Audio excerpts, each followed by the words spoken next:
इस बार हम बाबा को और बाबा के साथियों को इतना निराश नहीं करेंगे कि दोबारा वो ऐसी कोई घटना कर सके।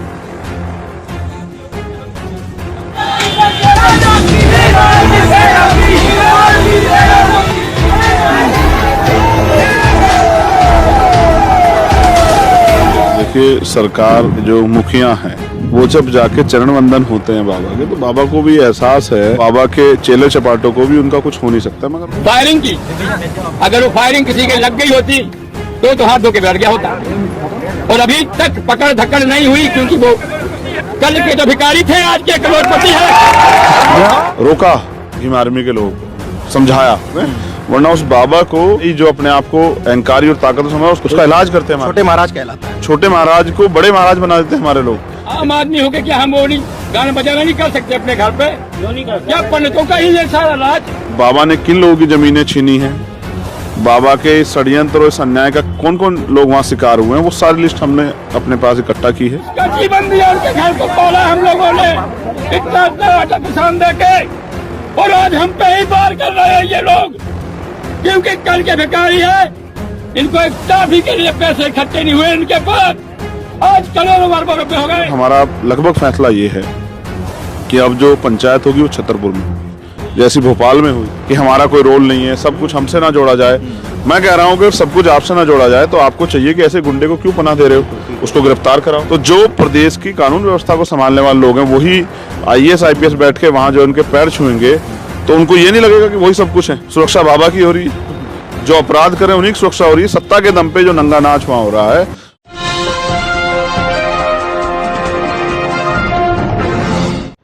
साथियों नमस्कार, मैं हूं नीरज पटेल और आप देख रहे हैं नेशनल जनमत। मेरे साथ आज़ाद समाज पार्टी के प्रमुख चंद्रशेखर आज़ाद हैं। भोपाल में बहुजन समाज का जन समुद्र जन सैलाब उमड़ पड़ा था और उसी के बाद घटना आती है बागेश्वर धाम वाले के भाई की।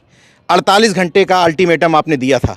लग रहा है कि स्पेशली उस गांव में संविधान का राज है या मनुस्मृति चल रहा है। देखिए, वहाँ के जो बाबा हैं उनका जो कार्य करने का तरीका है, उनका जो भाषा शैली, उससे तो नहीं लगता कि वहाँ आम जनमानस अपने हितों की रक्षा कर पा रहे होंगे। और संविधान रूपी जो न्याय की व्यवस्था है, संविधान रूपी जो अवसर की व्यवस्था है, उस पर शायद मुझे तो लगता नहीं काम हो रहा होगा। लेकिन हमारी जिम्मेदारी है, प्रयास नहीं, मैं इसको जिम्मेदारी कहूँगा, कि अगर कहीं भी भारत का कोई भी हिस्सा ऐसा है जहाँ संविधान से काम नहीं हो रहा है तो वहाँ संविधान से काम होना चाहिए। ये जो घटना हुई है इसको देखने के बाद लग रहा है नहीं हो रहा है, तो भविष्य में ऐसी घटना दोबारा दोहराए, इसलिए हमने मोर्चा लिया है कि उस पर हम लोग ठोस कार्रवाई कराएं, जिससे कि दोबारा कोई बाबा या उसका कोई चेला या उसके से जुड़ा कोई आदमी कोई भी घटना करने से पहले 1000 बार सोचे।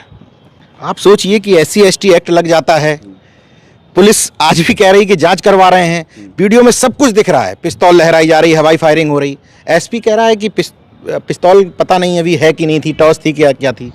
तो देखिए, सरकार के जो मुखिया हैं वो जब जाके चरण वंदन होते हैं बाबा के, तो बाबा को भी एहसास है और बाबा के चेले चपाटों को भी उनका कुछ हो नहीं सकता। मगर उनको ये एहसास नहीं, हमारे जैसे लोग भी हैं जो उस लोकतंत्र और संविधान की रक्षा और न्याय के सिद्धांत को लागू कराने के लिए संघर्ष करने के लिए तैयार हैं।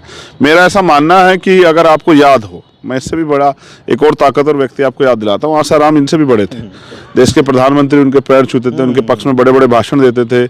बीजेपी के बहुत बड़े बड़े नेता, गृह मंत्री, डिफेंस मिनिस्टर, तमाम लोग जो हैं उनके पैर छूते थे, बड़े बड़े वादे, और कई चीफ मिनिस्टर भी। लेकिन बाद में क्या हुआ कि जब कानून के शिकंजे में फंसे तो जेल गए।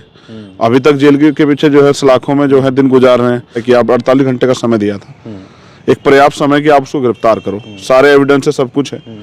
पीड़ित परिवार भी डरा हुआ है, बार बार बयान बदल रहा है, इसका मतलब उन पर दबाव दिया जा रहा है। कल तक वो गिरफ्तार नहीं होंगे तो प्रदेश कमेटी फैसला लेगी, और हमारा लगभग फैसला ये है कि अब जो पंचायत होगी वो छतरपुर में होगी। अच्छा। क्योंकि बाबा ने किन लोगों की जमीनें छीनी हैं, बाबा के षड्यंत्र और इस अन्याय का कौन कौन लोग वहाँ शिकार हुए हैं, वो सारी लिस्ट हमने अपने पास इकट्ठा की है। और एक बहुजन पंचायत जो है, जैसी भोपाल में हुई थी, दलित पिछड़ा आदिवासी की एक पंचायत, अल्पसंख्यकों की एक पंचायत जो है वो छतरपुर में होगी। और क्योंकि मैं आँख से आँख मिला के बात करता हूँ, मैं ना खुद भागूंगा ना बाबा को भागने का मौका दूंगा। तो बाबा ने एक स्टेटमेंट जारी किया, देखिए दबाव तो है, कि हमारा कोई रोल नहीं है, सब कुछ हमसे ना जोड़ा जाए। मैं कह रहा हूँ कि सब कुछ आपसे ना जोड़ा जाए तो आपको चाहिए कि ऐसे गुंडे को क्यों पनाह दे रहे हो, उसको गिरफ्तार कराओ, पुलिस को बुला के दो कि भाई ये रहा गुंडा। और अगर आपको कानून व्यवस्था में विश्वास है, आप संविधान की बात कर रहे हैं, देख कैसे सुर बदलते हैं, वो कह रहे हैं संविधान है, तो अगर संविधान की बात करें तो गुंडे का पक्ष करना भी एक अपराध है। तो आपको चाहिए, बाबा को चाहिए कि वो उनको गिरफ्तार होने दे और जांच होने दे। हम भी जांच चाहते हैं, लेकिन जांच इस बात की हो कि इससे पहले कितनी ऐसी घटनाएं हो जिसमें बाबा का भाई जो है शांति प्रिय बच गया है, या पुलिस के रहमो करम से या पुलिस के सहयोग से ऐसी कितनी घटनाएं दबा दी गई हैं। तो इस बार हम बाबा को और बाबा के साथियों को इतना निराश नहीं करेंगे कि दोबारा वो ऐसी कोई घटना कर सके। अच्छा, इतना दुस्साहस कहाँ से आता है? भोपाल में लाखों की भीड़ जुटी, ओबीसी, एससी, एसटी, माइनॉरिटी और आदिवासी मुख्यमंत्री की बात कर दी आपने वहां पर, यानी कि एक कंप्लीट जो बहुजन यूनिटी है वो बनती हुई दिखी। उसके बावजूद भी इतना दुस्साहस इन लोगों के अंदर कैसे पैदा होता है? देखिए, जो की पोस्ट पे बैठे लोग हैं, जिसमें प्रदेश के मुख्यमंत्री हैं, गृह मंत्री हैं, पूर्व मुख्यमंत्री हैं, जब वो ऐसे बाबाओं को, और हमारा जो भोला बहुजन समाज है, जब ऐसे बाबाओं को चरण वंदन करेगा, उनके जयकारे लगाएगा, तो अपने आप ही घमंड आना, अहंकार आना, जज्बाती होना, हिंसक होना, ये तो प्रवृत्ति में आ ही जाता है। ताकत जो है तानाशाह बना देती है।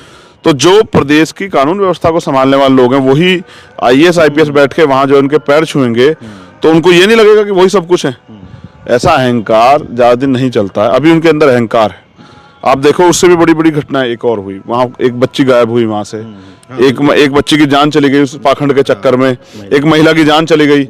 इन सब चीजों को भी नहीं नकारा जा सकता है, क्योंकि देश का कॉन्स्टिट्यूशन, जिसको हम, ये जो देश के सभी लोगों को समान अवसर देता है, उसका जो आर्टिकल 51 है, उसमें इस बात को स्पष्ट किया गया है कि भारत के हर नागरिक को वैज्ञानिक दृष्टिकोण अपनाना चाहिए, अंधविश्वास पाखंडवाद को रोकने का प्रयास करना चाहिए। हम तो वो ड्यूटी अपनी जो है निभा रहे हैं, वो अंधविश्वास पाखंडवाद के जरिए हमारे लोग गुमराह कर रहा है। वहां और कोई नहीं जाता, हमारे लोग जाते हैं।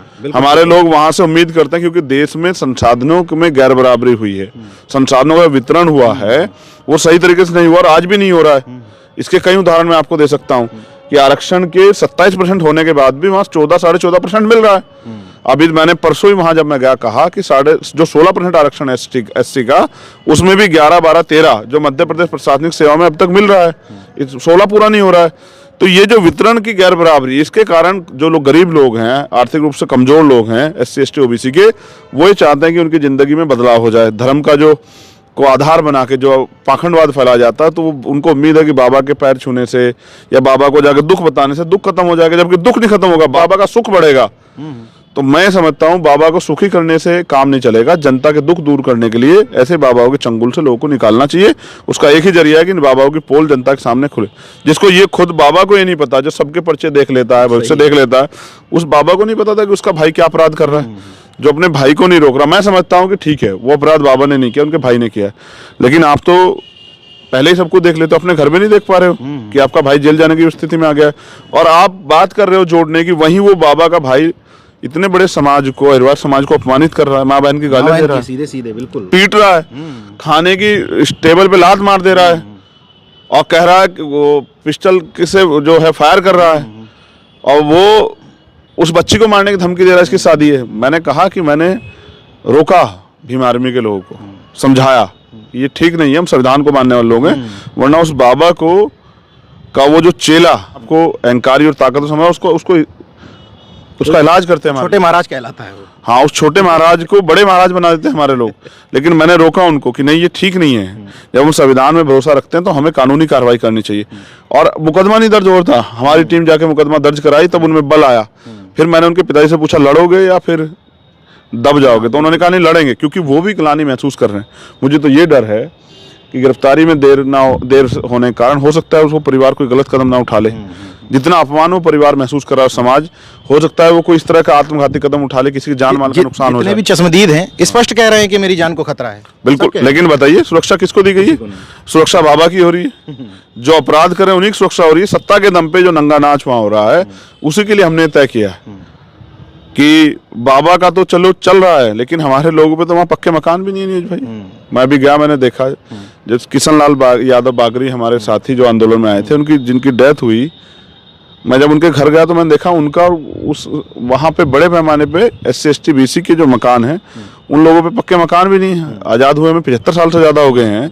तो इसका मतलब आज भी हमारी समस्या लोगों की नज़रों में समस्या नहीं है। तो इसलिए ऐसे बाबाओं से दूर रह के हमारे लोगों को संविधान का जो संविधान रूपी सिद्धांत है उसकी तरफ भी चलना चाहिए, तभी जाके शायद हमारे लोग स्वाभिमान, सम्मान और अधिकारों का जीवन इस देश में प्राप्त कर पाएंगे। देखते रहिए नेशनल जनमत, जागरूक और सजग बने रहिए। जय विज्ञान, जय संविधान, जय लोकतंत्र। धन्यवाद।